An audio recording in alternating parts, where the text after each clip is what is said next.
Зачувувањето на животната средина и активно вклучување на граѓаните во медиумите е целта на проектот Развој на еколошкото истражувачко новинарство. Во денешно време, кога се помалку се прават истражувачки истории, раководителот на проектот сепак смета дека има простор, но и голема потреба и за еколошко истражувачко пишување, затоа што секој ден се повеќе се бориме за чист воздух и вода. Тоа што Македонија губи 1350 луѓе на годишно ниво како резултат на загадувањето треба да биде мотив за секој граѓанин да се вклучи во нашиот повеќе апел и да информира за состојбите со животната средина на локално ниво пред се.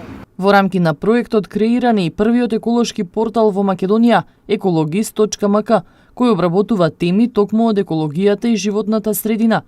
Граѓаните имаат можност активно да се вклучат во креирањето на порталот со испраќање информации и фотографии. Нуди можност за интерактивна комуникација помеѓу посетителите, во насока на поттикнување на јавноста да се вклучи во популирањето, односно пополнувањето или проследувањето на информации од областта на животната средина. Веб порталот организира фотонадпревар со фонд од 1200 евра за 6 награди.